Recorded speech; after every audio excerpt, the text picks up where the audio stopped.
the other quarterbacks today? There was some good. I mean, it was. We'll look at the film, but I think both had chances to get drives going. Both had chances to move the ball. We have to be more explosive. I think the quarterback play was improved. I think that we have to be more disciplined in drives on offense. We've made strides there. So like the offense is for sure improved. And that, that's evident just in the compete level back and forth. But we're not going to be able to self-sabotage in the number of pre-snap penalties we had to kill drives. Starting in the first one, a 16-play drive that stalls out right there on the goal line because we're a false start at the running back position. You just got to be more disciplined.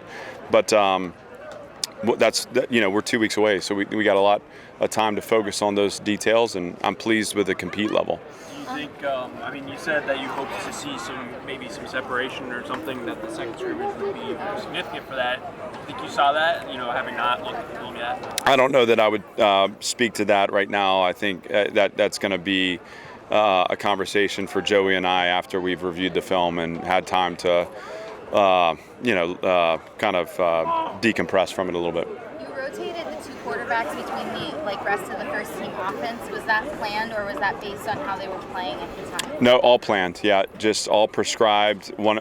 This is a chemistry thing. It's trying to figure out what are the best parts and pieces, and you don't want to make an evaluation on a position without taking in all considerations. So we wanted them both to have a chance to work with the first line receivers and the first offensive line, and then also to see how they mesh with that second group too. Logan Kyle had a couple really big catches today. So what did you see from him? Well, he stepped up. There's a level of consistency that he needs to show day in, day out, and he's going to have an opportunity to do that over the next couple of weeks. He'll have a chance to separate and to become a part of the conversation. But I was proud of him today. He did a nice job. You see that false start on the 2-yard line. What do you say to those players? And there's just too many penalties. You're 2 weeks away from week 1. There's an art to addressing it, but also we have to take the understanding that these guys are desperate to do it, and so you're looking for it's like go with the big things first. The first scrimmage I thought wasn't very competitive. I thought it lacked heartbeat on the offensive side. And so we've challenged them this week to step up in the front in terms of their protection, step up in terms of the esprit de corps and the spirit, enthusiasm. They've done that. Now we got to hone in on those details. And I think the more times we get to play live, the better. So we understand how impactful those penalties can be. But you show them, you teach them, you put them back in those situations this week to have a chance to extend drives, to go live, to understand how important it is. And again, we had two touchdowns erased because of penalty today. We can't do that and expect to be at our competitive best. Marcus Bradley, I think in the spring, maybe he didn't, it seemed like he was getting adjusted to college, right? He's been making some plays. What's behind the improvement, I guess, and what can he give you guys? Just maturation. I'm proud of Marcus. He's come a long way, and that's normal for a freshman, particularly an early enrollee freshman, that was recruited to a program that doesn't exist anymore. He had a lot of shifting under his feet that happened as he's also working on self-discovery. So I'm proud of his progress. He's opened up and allowed himself to be coached and grown, and he's made choices himself to put himself in better positions. I think he's absolutely got a chance to help us. He's got to continue to show consistency, and for any true freshman, it's not hard to flash in camp. It's hard to maintain through the marathon of a season, so we'll be looking for signs of his consistency over the next couple weeks. The running game looked like it had stalled a little bit at certain points. Is there any specific fixes that you're trying to have to make that a little bit more productive? A part of that is a part of the run game that can help is when you're not necessarily winning the matchups up front is to use tempo, is to use the space created with your RPO game. And again, I would just say the more we can stay in rhythm on offense, the more we can get that run game going. And so in today's modern age, the run game can also be the open access hitch or the open access out. And if we keep the ball in play and keep it moving, you're going to see runs break open. I was glad to see the one break at the end. Again, there were a couple examples, that we, I thought ran tough and found yards that weren't there. But I think the run game improves as the attitude of the offense and the execution of the offense improves, particularly when it comes to those pre-snap penalties. Tell me what you saw from the quarterbacks today. Yeah, I thought they competed well. They made some plays, and it was great to get that many plays in, live reps, and just see them operate. And I thought for the most part they operated pretty well. We got to clean up our operation. Too many pre-snap penalties. We can control that, whether it's alignment and surveying the field, make sure we're properly aligned, and then we got to do a better job with our cadence just to make sure that we can keep the defense off balance, but yet our kids still can get off the snap count and operate the right way. How far along do you think you are in terms of evaluating that battle between Mike and Chris? Yeah, we're well into it. 2 weeks of camp, and they're both getting a ton of reps. And they're rotating with the ones and the twos, and both are doing it the right way. They're very competitive. They both want to be the guy, as Jeremy Musa as well. And but they're each other's biggest fans. So it's been fun to see. Looking forward to watching the tape today, just to see. It's one thing to be on the sideline watching, but another thing to truly watch the film and see where they're at. But we like where both of them are at. Yeah, I guess I don't have film to watch, but it seems like Wright has been maybe a little bit better in the two scrimmages than relative to the average practice. How do you weigh, more of a game-like situation versus smaller sample size also as opposed to practices? Sure. We evaluate everything. I know that's kind of cliche, but in practice we do a lot of game-like scenarios and call it off the sideline so it's not scripted to watch those kids play, because there's no question it's different if you're working off a script compared to live scenarios, and you're playing it 1st and 10 and you don't know what it's going to be after that. So each of them have plenty of those opportunities throughout camp, and it's been fun to watch, and just learning football, situational football is so important at the quarterback position. So Coach Lee's done an unbelievable job designing our fall camp from a practice standpoint, because we're getting so many situations that typically you don't really get until game day. So it's been fun to put those kids in those situations and see how they manage the game, because so much of it is making the available plays, but there's so much about playing quarterback or winning the game within the game, and they're learning every day.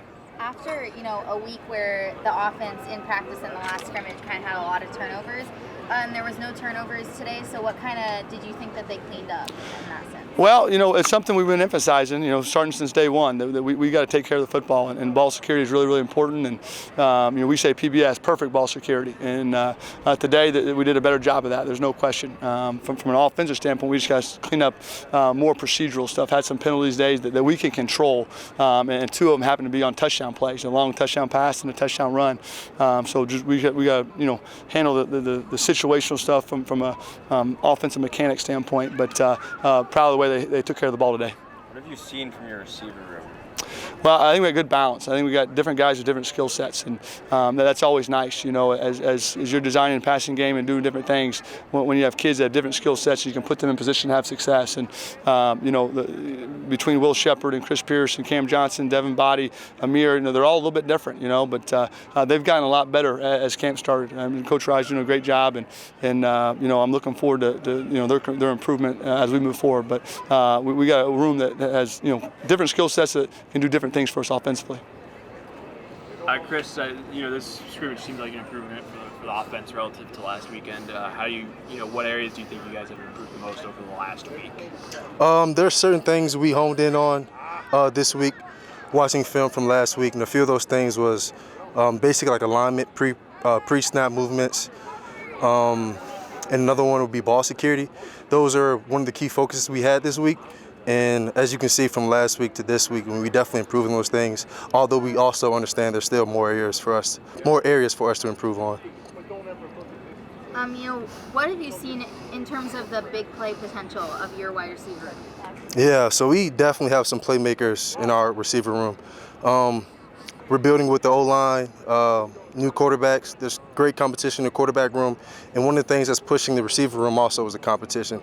No one feels like they've earned anything.